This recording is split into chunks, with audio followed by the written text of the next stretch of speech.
Fala, meu povo! Bom dia, boa tarde, boa noite, boa madrugada para você que nos acompanha a partir desse momento pelo www.ces.com.br. Estamos começando mais uma aula do nosso curso de Legislação Penal Especial, nesta grande preparação rumo à prova de delegado da Polícia Civil do Estado de São Paulo. E sem muitas delongas, sem muito gueri-gueri, já vamos dar continuidade à análise da lei das interceptações telefônicas. Análise esta que eu deixei em aberto, que eu deixei inconcluso ao término da aula passada. Só para que nós possamos ter uma sequência lógica, uma sequência didática de raciocínio, me permita relembrar o último tema, o último tópico que eu estava conversando aqui com vocês acerca da Lei 9296/96,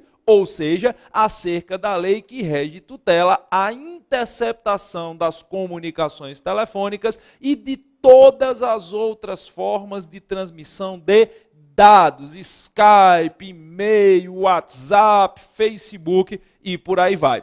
Eu findei a aula passada conversando com vocês sobre a possibilidade ou não de monitoramento do e-mail corporativo como forma de produção de provas lícitas no âmbito penal. Nós conversamos aqui que é cada vez mais comum as pessoas, quando são contratadas por uma empresa, receberem um e-mail corporativo da empresa. Eu até dei o exemplo do que acontece aqui no SES, aqui no Complexo de Ensino Renato Saraiva, que a maioria dos funcionários eles têm um e-mail fornecido pelo pessoal do TI daqui do SES. E eu expliquei para vocês que o posicionamento que nós recomendávamos que fosse adotado em provas de delegado de polícia e especificamente aí na sua prova de DPC da cidade do Estado de São Paulo, melhor dizendo, é no sentido de que é perfeitamente possível que a empresa monitore o e-mail corporativo fornecido aos seus empregados,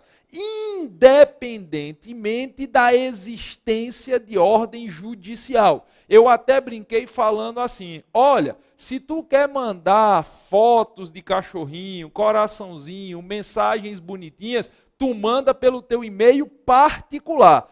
Todas as vezes que você usa o e-mail corporativo, você está criando a possibilidade daquelas mensagens trocadas por você através do e-mail corporativo serem monitoradas pela empresa. Eu, inclusive, citei no final da última aula um caso bem recente de uma grande companhia aérea que descobriu que seus funcionários estavam se utilizando das aeronaves da companhia para fazer tráfico de drogas. E essa descoberta, vamos dizer assim, por parte da companhia aérea, decorreu do monitoramento da troca de mensagens feitas através do e-mail corporativo dos funcionários. E esse monitoramento foi feito sem autorização judicial e foi considerado perfeitamente válido como instrumento de produção de provas. Então, nós findamos a aula passada batendo o martelo nesse sentido e dizendo que,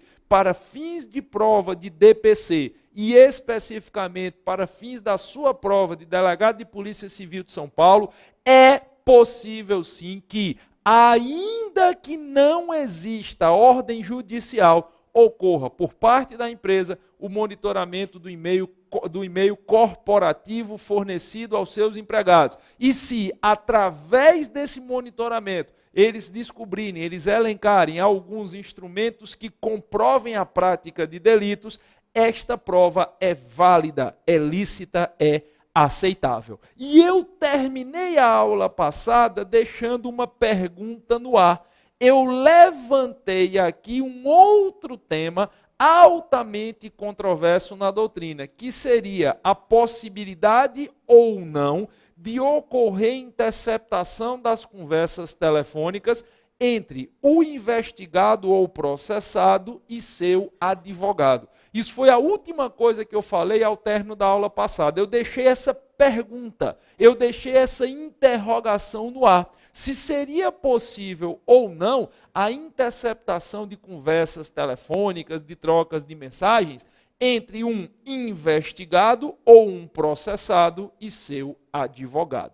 Como eu disse, é um tema controverso. E aí, mais uma vez, eu vou destacar o posicionamento que entendemos ser o mais adequado para a realidade da prova que você vai fazer, para a realidade das questões com as quais você vai se deparar. E o bizu é o seguinte: você deve levar para a prova o entendimento de que não é possível a decretação, ainda que com ordem judicial, da interceptação telefônica das conversas entre o investigado ou processado e seu advogado. Ouviram o que eu disse? Frise bem a negativa das minhas palavras. O entendimento que eu recomendo que seja seguido por vocês é no sentido de não ser possível a decretação judicial da interceptação telefônica entre um investigado ou processado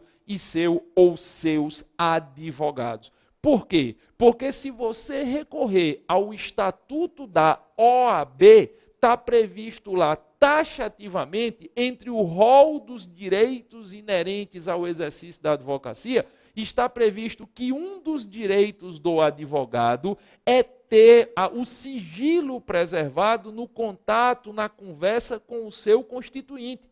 Entre a série de direitos inerentes ao exercício da atividade profissional da advocacia, está o da preservação do sigilo, dos contatos, das conversas, das interações, ainda que feitas por meio telefônico ou eletrônico, troca de mensagens, troca de e-mails, entre os advogados e seus constituintes. Então, embora se trate de um tema controverso, o bizu para a sua prova não é admissível, não é possível a decretação judicial de interceptação telefônica ou de transmissão de dados feita em relação ao investigado ou processado e seus advogados. O sigilo das conversas entre advogados e seus respectivos constituintes é uma garantia e uma prerrogativa do exercício da atividade profissional da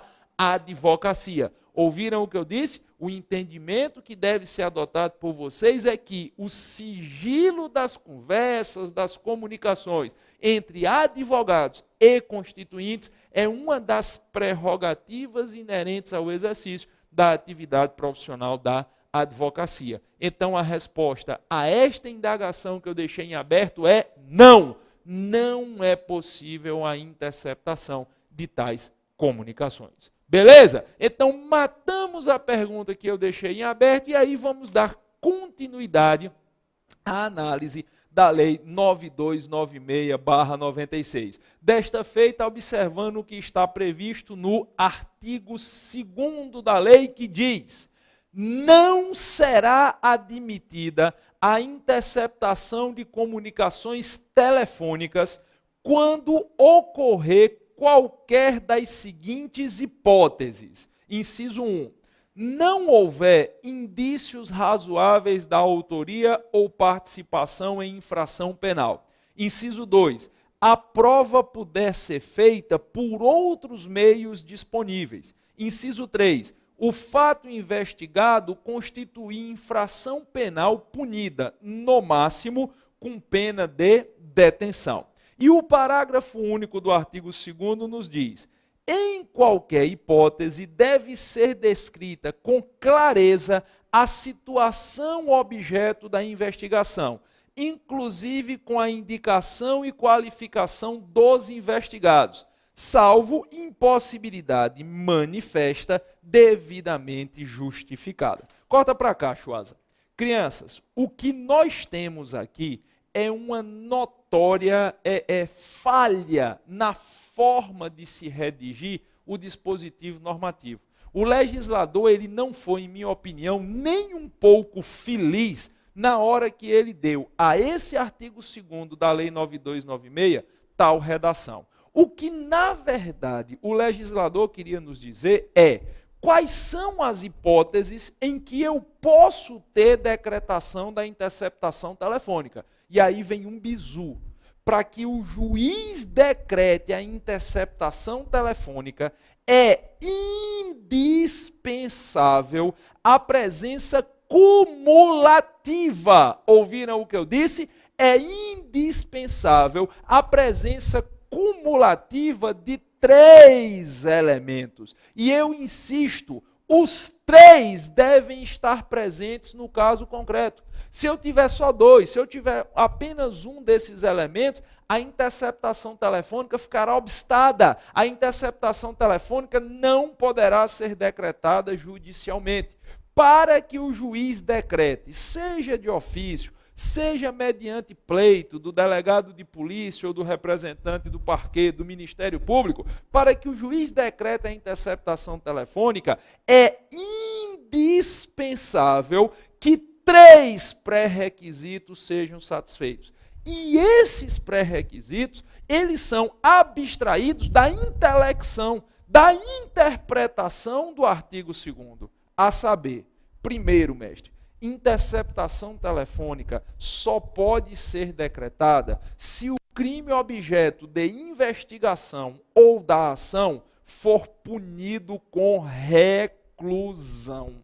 Ouviram o que eu disse? O primeiro elemento indissociável para que exista a decretação da interceptação telefônica é que o crime objeto da investigação policial ou da ação penal propriamente dita, ele seja punido com reclusão. Galera, se liga, não cabe interceptação telefônica de crime punido com detenção. De novo, não cabe interceptação telefônica de crime punido com detenção. E por tabela eu vou mais longe. Não cabe interceptação telefônica em sede de contravenções penais. Por quê? Porque as contravenções penais, elas são punidas com prisão simples. É indispensável que o crime objeto de investigação ou de processo seja punido com reclusão. Não é uma questão por uma besteira dessa. Por favor, não vai perder questão na tua prova por pegadinha. Se o crime em análise é punido com detenção, ou então trata-se de uma contravenção penal, não caberá a decretação da interceptação telefônica. Por quê? Porque a interceptação telefônica presume que o crime objeto da investigação ou do processo seja punido com reclusão. Segundo e cumulativo, mas é obrigatório a existência de indícios de autoria ou participação neste crime. Para que exista a decretação da interceptação telefônica, deve existir, no caso concreto analisado, de forma indispensável, de forma indissociável, indícios de autoria ou de participação no delito. Não cabe, mais uma vez eu gostaria que vocês frisassem a negativa das minhas palavras, não cabe interceptação telefônica por mera suspeita da autoridade. A autoridade acha que pode decretar interceptação porque ela imagina, sem fundamento concreto nenhum, que o indivíduo está envolvido com crime. Essa simples suposição por parte da autoridade de ligação do indivíduo com a prática de delito não é suficiente para fundamentar. Ouviram o que eu disse? Não é suficiente para justificar a decretação da interceptação. A interceptação presume que sejam apresentadas ao juiz provas de autoria, provas no sentido de indícios fortes, de indícios materiais, de indícios consistentes, de autoria ou de participação do agente na prática de crime punido com reclusão. Decore esse bizu que eu acabei de dar. A simples suspeita, sem nenhum indício concreto, sem nenhum indício plausível, sem nenhum indício razoável de autoria ou participação em crime punido com reclusão, não justifica, não autoriza a decretação judicial da interceptação telefônica. Então, nós já temos aqui 2 elementos. Como eu falei, são 3 elementos indissociáveis. O crime objeto da interceptação deve obrigatoriamente ser punido com reclusão e devem existir indícios concretos, firmes, de autoria ou participação do agente nesse crime. Mas eu ainda tenho um terceiro elemento cumulativo, mas tem que ter esse terceiro elemento. Qual é o terceiro elemento? Não é possível produzir ou integrar a prova por outros meios. Crianças, a interceptação telefônica não pode figurar como prova acessória. Ouviram o que eu disse? De novo, a interceptação telefônica, ela não pode figurar como prova acessória, como prova secundária. Se existirem outros meios para produzir e integrar a prova, a interceptação telefônica não deverá ser decretada. A decretação da interceptação telefônica possui natureza de última ratio. A decretação da interceptação telefônica só deverá acontecer quando não for possível, por outros meios, por outros mecanismos admissíveis no direito, se produzir ou integrar a prova. Galera, interceptação telefônica, ela não é decretada para confirmar uma prova já produzida, para reforçar elementos probatórios, para nada disso. A interceptação telefônica será decretada quando não for possível, por nenhum outro meio, se aferir a prova do crime, e aí a única forma, o único caminho, o único mecanismo for a interceptação. Então não esquece, interceptação telefônica não existe. Frise a negativa das minhas palavras, nessa câmera aqui, Chuasa. Interceptação telefônica não existe para ser prova secundária. Não existe para ser prova acessória. Não existe para ser prova de mera confirmação. Interceptação telefônica existe para ser meio primário de produção de instrumento probatório. De novo, meio primário de produção de instrumento probatório. Se eu não tenho outro recurso de produzir ou integrar a prova, aí sim eu devo recorrer à interceptação telefônica. Então, nesse momento, você vai me ajudar a ajudá-lo. Nós vamos fazer aqui o resumo da ópera. Nós vamos simular o decoreba. Para que exista a decretação da interceptação telefônica, é indispensável a presença cumulativa de 3 elementos. Quais são os 3 elementos? O crime objeto da interceptação tem que ser punido com reclusão. Devem existir indícios fortes, indícios materiais, indícios de autoria ou participação do agente na prática desse crime. E terceiro, não é possível se produzir ou integrar a prova por outros meios admissíveis no direito. Se esses 3 elementos estiverem presentes cumulativamente, eu abro o flanco de existir a possibilidade de decretação judicial da interceptação telefônica. Beleza? Gravaram esse bizu? Mas vamos mais adiante. Algumas dicas são muito, mas muito importantes de serem destacadas nesse momento. A primeira delas é: para fins de reconhecimento da competência jurisdicional no que tange à decretação das interceptações telefônicas, deve ser adotada a chamada teoria do juízo aparente. pense num troçozinho que quando cai em prova de DPC, normalmente deixa os candidatos encafifados. Tem muita gente que já perdeu questão em concurso por causa dessa danada, dessa teoria do juízo aparente. Puxa para cá, Schwarzer. Que a interceptação telefônica só pode ser decretada por juiz de direito, isso você já sabe. Isso é prego batido e ponta virada desde o último bloco da aula passada. Agora, muitas pessoas me questionam qual seria o juiz competente para decretar essa interceptação. Qual seria o magistrado que efetivamente exerceria a competência jurisdicional para decretar a interceptação? Veja, quando a interceptação é decretada no curso da ação penal, essa dúvida não tem cabimento. Se eu estiver tratando de uma interceptação telefônica que está sendo decretada no transcorrer da ação, a ação penal já foi iniciada, eu não tenho por que ter dúvida. Será o juiz que está apreciando o feito que será competente para decretar a interceptação. Vamos imaginar que o cara está sendo processado na primeira vara criminal da comarca de Guarulhos, estado de São Paulo.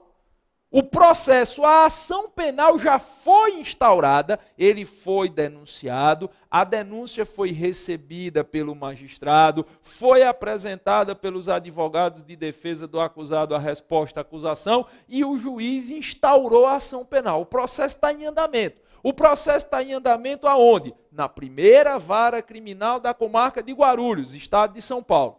Ora, se no transcorrer, se no trâmite desse processo for ser decretada a interceptação telefônica, não tem pantim.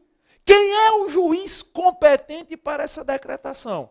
É o juiz que está sendo competente para apreciar o processo. Será o excelentíssimo senhor doutor juiz de direito da primeira vara criminal da comarca de Guarulhos, estado de São Paulo. Acabou-se.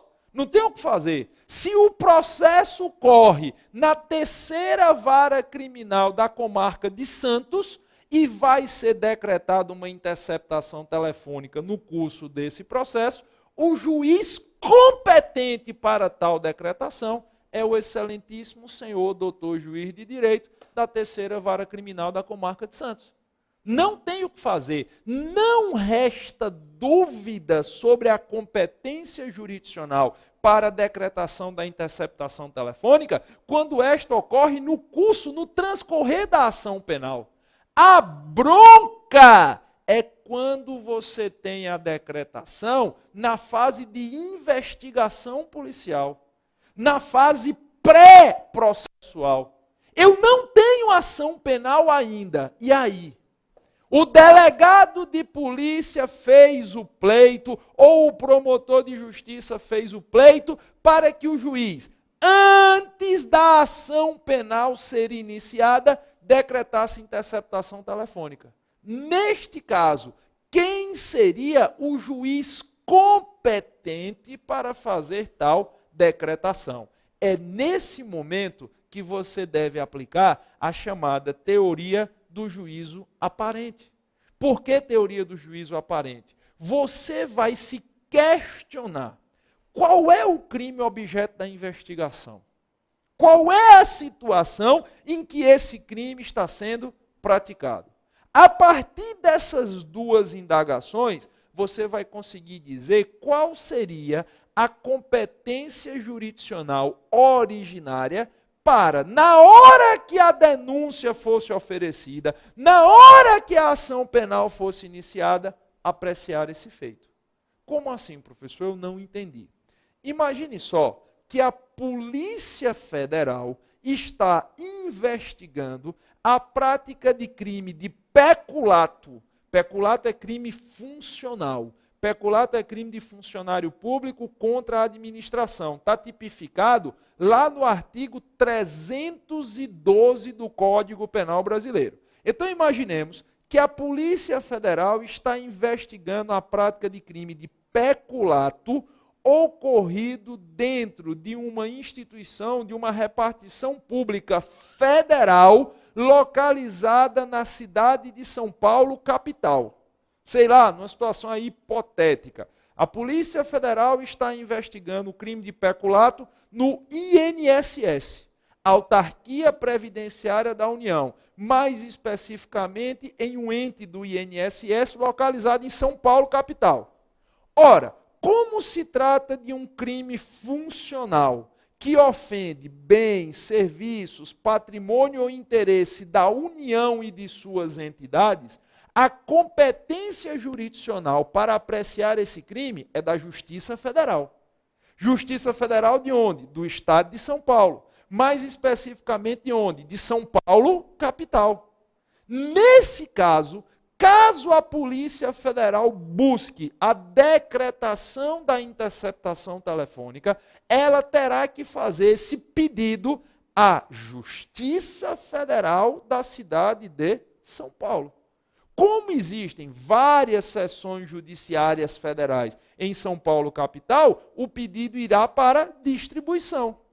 E vai bater na mão de algum juiz, e esse juiz será competente, esse juiz federal, lotado em São Paulo, que está trabalhando em São Paulo, capital, na Justiça Federal, tornará-se competente para decretar esta interceptação. Sempre que a interceptação for ser decretada antes do processo, antes do início da ação penal, na fase pré-processual, deve ser observado o crime e as circunstâncias da prática do crime, para que se possa estabelecer qual seria a competência. E aí alguns doutrinadores falam que isso seria até uma competência a título precário, a colocação, inclusive, a qual eu concordo, eu compartilho da ideia. E daqui a pouco vocês vão entender por que competência a título precário. A autoridade policial, o promotor de justiça, ele vai se questionar: esse crime que está sendo investigado suscitará competência na hora que virá um processo? A qual órgão jurisdicional? É Justiça Estadual? É Justiça Federal? E de onde? E o pedido deverá ser feito a esse órgão jurisdicional. A isso nós chamamos de teoria do juízo aparente. Para eu só dar um outro exemplo para ver se eu entendo, claro, vamos supor que a autoridade policial esteja investigando uma quadrilha que está se dedicando a promover assaltos a agências de um banco privado, sei lá, Bradesco, Itaú, Santander, o que quer que seja. E essa quadrilha ela já praticou vários assaltos em várias cidades do estado de São Paulo. Já assaltou em Campinas, já assaltou em São Paulo, capital, já assaltou em Santos, já assaltou em Guarulhos e por aí vai. Quem é ou qual será o órgão jurisdicional competente para decretar a interceptação telefônica nesse caso? Ora, eu tenho um crime de roubo contra banco privado. A competência é da Justiça Estadual. Nesse caso, o juiz que será competente para decretar a interceptação telefônica será o juiz estadual. De onde, professor? Se o crime já foi praticado em Campinas, em Guarulhos, em São Paulo, normalmente do local onde está sediada a força policial que está empreendendo a investigação. Vamos supor que a investigação dessa organização esteja sendo feita. Eu não vou nem falar em organização criminosa para não confundir com a Lei 12.850. Vamos supor que a investigação deste grupo que está em associação criminosa, já que não existe mais o termo formação de quadrilha, a expressão correta hoje é associação criminosa. Vamos supor que a investigação desse delito esteja sendo feita por uma delegacia especializada, localizada na cidade de Campinas, São Paulo. Neste caso, o pedido será feito à Justiça Estadual de Campinas, da comarca de Campinas. Por quê? Porque ao se analisar o crime, objeto da investigação, e as circunstâncias da prática do crime, nós conseguimos perceber que caso esse crime vire uma ação penal, a competência para apreciar o delito seria de tal órgão jurisdicional. Daí se dizer que para se reconhecer competência para a decretação da interceptação telefônica, nós devemos adotar a teoria do juízo aparente. Agora, muita gente diz assim, Giovanni, eu só não consigo entender o porquê desse nome aparente. Tem algum motivo? Tem. Mas eu só digo para você se você me ajudar clicando na segunda parte da aula de hoje.